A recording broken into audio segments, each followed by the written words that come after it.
So natay mga follow-up questions diri para mag-assist tayo.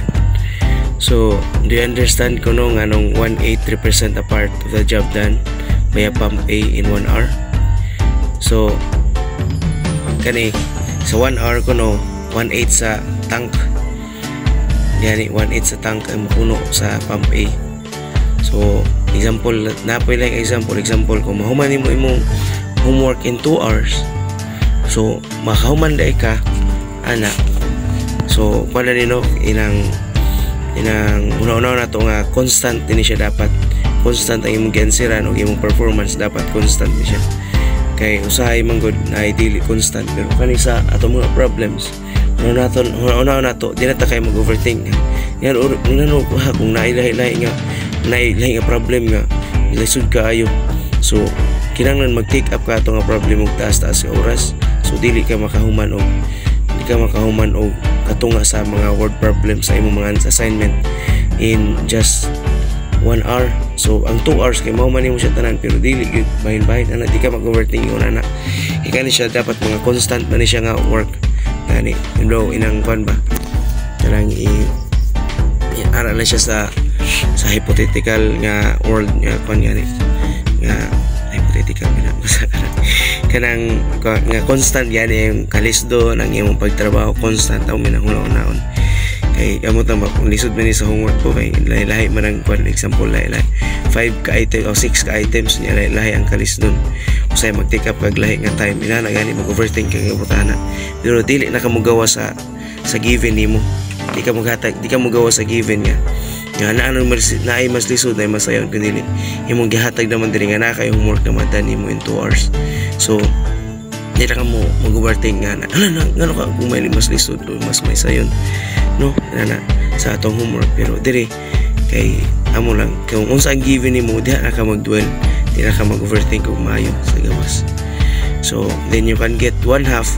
So tung 2 hours ka magtrabaho, so in 1 hour makahimo kag 1/2 sa imong homework, di ba? So muna nga kung example mag-solve tag problem ani, di na to overthink nga naay mga unexpected nga mga butang may tabo. Dapat atong ikuan nga constant di siya nga mga pangitabo o panang kwan yan consistent nga way mga ups and downs kung dili ana. Pero except kung naay mga ipanghatag nga mga given sa problems, yung mga circumstances nga kinahanglan nato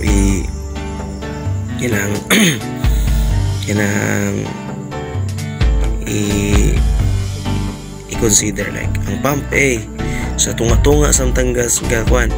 Example, ang pump A o pump B nagandar silang duha, nagdungan. Unya sa tunga-tunga na ang pump, ang tangke tunga-tunga na. Ang pump A nagmalfunction o pump B na lang ang nagpadayon. Ano ba? So pila ka oras ka it would take to puno da tank. Gani or sa tunga-tunga nagmalfunction na yung mga nabutang hugaw ang hose sa pump B o sa pump A nga iyang power pagpa-shoot sa tubig kay katunga na lang or 3/4 na lang sa iyang sa tubig nga original unta nga mabutang niya pagpump. So 3/4 na lang, so maminusan og 1/4 ang iyang speed.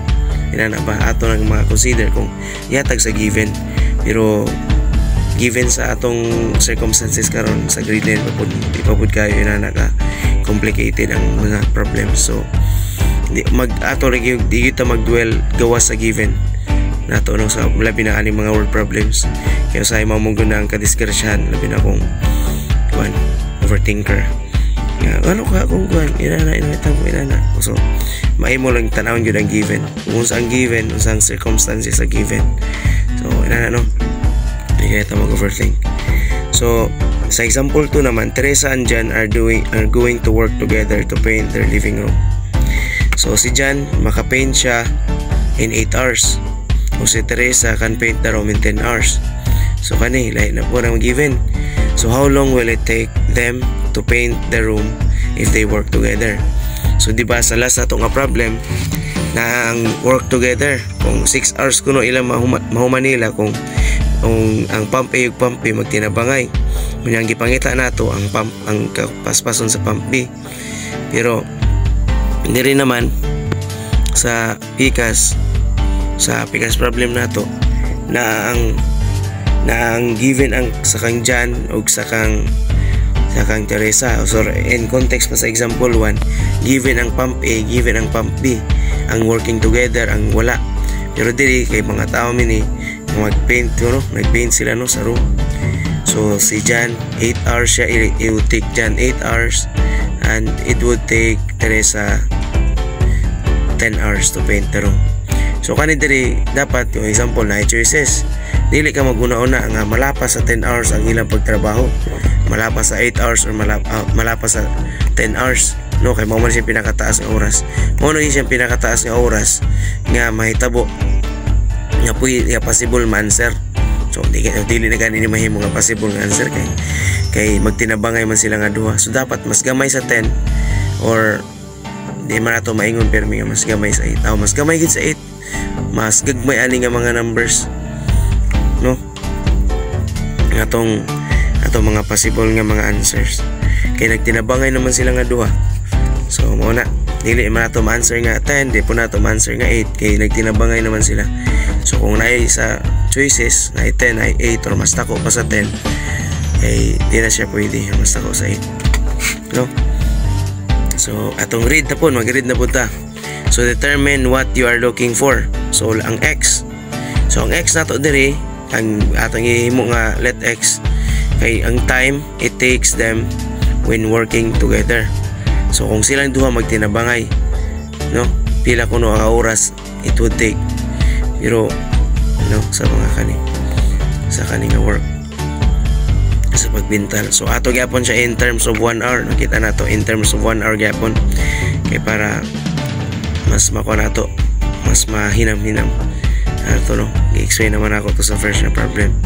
So hours for entire job. So mahuman ang tibuok job, kung si Teresa lang ang magtrabaho 10 hours, kung si Jan lang ang magtrabaho 8 hours, kung silang duha magtinabangay X hours kay wa man nato mao na siya tang pangitaon. So kung 1 hour atong i-by part ay para dali nato siya mapangita o in terms nato siya in 1 hour. So kung 1 hour ang time, yung sa 1 hour 1/10 ang matrabaho ni Teresa. Sa 1 hour naman 1/8 ang matrabaho ni Jan. So atong tanawon diri ahamang mas dako 1/8 1/10. Ako na kanang murag pa sabay-sabay ra pa malabay ra na question. Ang mas dako 1/8 nga matrabaho or 1/10 nga matrabaho. So kamo na magtubag no. Kung ay mas dako og matrabaho. So ang total ang together 1/x kay mao man siya atong ipangita. At pagman ato na siyang i-solve.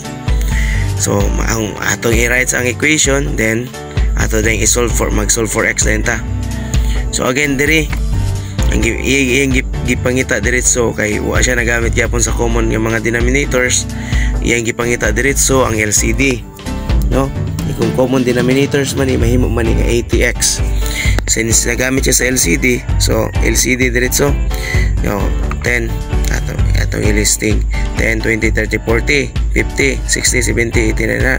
Sa 8 naman 8, 16, 24, 32, 40. So yan, so 40 sila nagkita. So mo na ilang last common denominator. Yang x apod ato na ipuno ang x. So nagyapon ganiya 40x divided by 10, 4x times 1, 4x. 40x divided by 8, 5x times 1, 5x. Then 40x divided by x, so 40 times 1, 40. So combine like terms 4x plus 5x, so natay 9x. Sunod atong buhaton, i-divide nato sa 9 kani kay para x na lang mabilin. I-divide nato sa 9 kani pud ang 40, i-divide nato sa 9. So natay x nga equal to 40 over 9. So kung ato pag siyang i-simplest form, ato siyang i-mix number kay paumumo na siya ang final simplest form, you know. So 4 hours and 4 nights. Ano na 4 hours and 4 nights man eh. So atong i-divide 40 divided by 9. So ang pinakaduol niya sa 40 kay di ba sa pinaka duol nga multiple sa 9 sa 40 nga dili mula pa sa 40 kay 36. So 4 times 9 36. So kung atong imagine no na 40 ka ana ka 9 siya. So sa box nga ka 9 siya gi-divide maghimo tag pila man ka box, mahimo tag kay 4 man since 4 maghimo tag 5 ka box. So ang upat ka box na puno na shida na to tanan ang upat ka box nga gi-divide sa tag 9. So sa ikalima naman niya box, since ang nabilin dito nabilin na lang sa atong since 36 minus 40 minus 36 natay 4. Ang sa ikalima nga box dito ang nasida na to dito kay upat na lang, upat ka parts. So 4 9ths na lang dayon. So ang atong answer 4 ka 1 whole, so 4 ka and 4 9ths, no? 4 9ths ito ang ikalima, wala siya napuno. Kung napuno to siya nga pag shade na to may mo siyang 5, pero uma siya napuno kay upat ra man ang na shade, so 4 9ths na siya na. So sa check na pod, sa check dire kay interpret man nato ang answer. So it will take them 4 and 4/9 hours to paint the room. So kung silang duha kuno magtinabangay 4 and 4/9 hours. So na dali rin siya kay dali siya.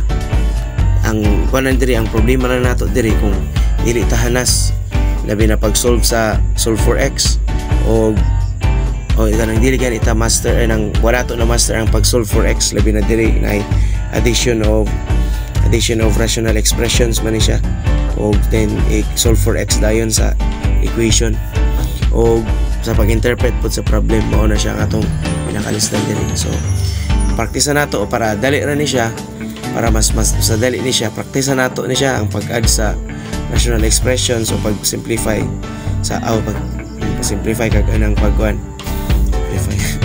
simplify dito para pagpangita sa solve for x ba labi na sa rational expressions, since mao man ni siya ang application sa rational expressions sa work problems. Pero kani siya kung nakasulay mog mga MTOPS kani siya na ginhatag mi siguro sa grade 4 nga level sa mga work, kay na naman dito sa unay kanang maglimpyo ka sa pool gani. So ana ra siya ang kwan maghatag magsanatag mga exercises.